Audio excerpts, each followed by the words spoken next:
ప్రపంచం మొత్తం ఒక పెద్ద మలుపు వద్ద నిలిచింది. ఈ యుద్ధం ఇక్కడితో ఆగిపోతుందా, లేదా ఇది మరింత పెద్ద గ్లోబల్ కాన్ఫ్లిక్ట్గా మారుతుందా? ప్రస్తుతం యునైటెడ్ స్టేట్స్, ఇజ్రాయెల్ మరియు ఇరాన్ మధ్య జరుగుతున్న యుద్ధం రోజురోజుకి మరింత తీవ్రమవుతోంది. ప్రాణనష్టం పెరుగుతోంది. ప్రపంచవ్యాప్తంగా ఆయిల్ ధరలు ఆకాశాన్ని అంటుతున్నాయి.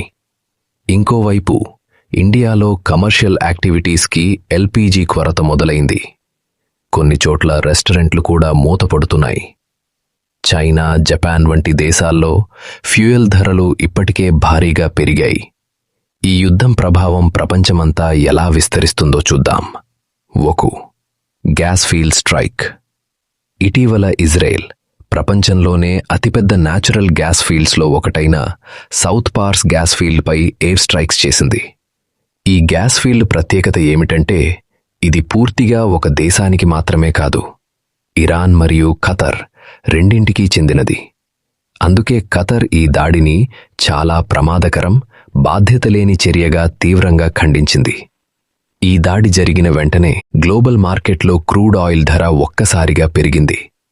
ఇదే సమయంలో ఇరాన్ కూడా గట్టిగా హెచ్చరించింది, మేము డిసైసివ్లీ స్పందిస్తామని.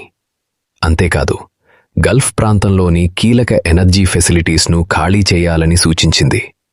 ఒకవేళ ఆ ఫెసిలిటీస్పై పెద్ద దాడులు జరిగితే ఒక్కో బ్యారెల్ ధర $200 దాటే ప్రమాదముందని నిపుణులు చెబుతున్నారు. 2. Victory versus reality. Donald Trump ప్రకారం ఈ యుద్ధంలో అమెరికా ఇప్పటికే వేల టార్గెట్స్ను హిట్ చేసిందని, ఇరాన్ యొక్క మిలిటరీ సామర్థ్యాన్ని తీవ్రంగా దెబ్బతీసిందని చెబుతోంది. కానీ వాస్తవ పరిస్థితి అంత సింపుల్ కాదు. ఈ యుద్ధం వల్ల యునైటెడ్ స్టేట్స్కి రోజుకి $1 బిలియన్ నష్టం వస్తోందని అంచనాలున్నాయి. అత్యాధునిక డ్రోన్స్ కూడా నష్టపోయాయి. ఇదిలా ఉంటే ఇరాన్ ఒక కీలక ఆయుధాన్ని ఉపయోగించడం ప్రారంభించింది, సాలిడ్ ఫ్యూల్ మిజైల్స్. ఇవి లాంచ్ చేయటానికి చాలా తక్కువ టైం పడుతుంది. అందుకే వీటిని ఇంటర్సెప్ట్ చేయటం చాలా కష్టం. 3. ఎ సినిమాటిక్ ఎస్కేప్. ఈ యుద్ధంలో ప్రధాన target Iran supreme leader Ali Khamenei. భారీ దాడులు జరిగినప్పటికీ ఆయన కుటుంబానికి చెందిన వ్యక్తి చివరి క్షణాల్లో ప్రాణాలతో బయటపడినట్టు వార్తలు వచ్చాయి. ఇక్కడే ఒక ఆసక్తికరమైన మలుపు. వ్లాదిమిర్ పుతిన్ రంగంలోకి దిగాడు. రష్యా ఇరాన్కు మద్దతిస్తుందనే సంకేతాలు బలంగా కనిపిస్తున్నాయి. 4. Gulf shock. ఈ యుద్ధం గల్ఫ్ దేశాలపై పెద్ద ప్రభావం చూపుతోంది. ప్రపంచంలో అత్యంత బిజీగా ఉండే ఎయిర్ ట్రావెల్ హబ్లలో ఒకటైన దుబాయ్ ఇంటర్నేషనల్ ఎయిర్పోర్ట్ కూడా ప్రభావితమైంది. డ్రోన్స్, మిజైల్స్ భయం వల్ల ఫ్లైట్ సస్పెండ్ అయ్యాయి. దీంతో రోజుకు $1 బిలియన్ నష్టం వస్తోంది. ఈ యుద్ధంలో ఆశ్చర్యకరమైన విషయం ఏంటంటే సాధారణంగా అమెరికాకు మద్దతిచ్చే దేశాలు కూడా ఇప్పుడు జాగ్రత్తగా దూరంగా ఉంటున్నాయి. కెనడా, జర్మనీ, ఫ్రాన్స్ వంటి దేశాలు డైరెక్ట్గా ఇన్వాల్వ్ అవ్వడానికి ఇష్టపడడం లేదు. దీంతో అమెరికా కొంతవరకు ఒంటరిగా ఈ పరిస్థితిని ఎదుర్కొంటోంది. India and China strategy. ఇక్కడే అసలు గేమ్ మారుతుంది.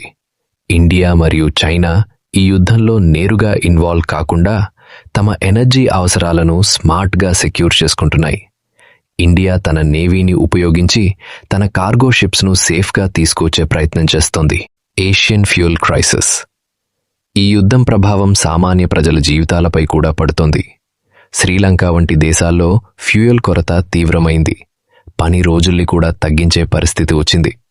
ఇప్పుడు ఈ యుద్ధం ఒక కొత్త దశలోకి వెళ్ళింది. ఇది వార్ ఆఫ్ అట్రిషన్, అంటే చిన్న చిన్న దాడులతో శత్రువును అలసటకు గురి చేసే స్ట్రాటజీ. యునైటెడ్ స్టేట్స్ మిత్రదేశాల సహాయం లేకుండా పోరాడుతోంది. ఇరాన్ అసిమెట్రిక్ వార్ఫేర్తో ఎదురుదాడి చేస్తోంది. రష్యా ఈ పరిస్థితిని తనకు అనుకూలంగా మార్చుకుంటోంది. వీడియో నచ్చితే లైక్ చేయండి.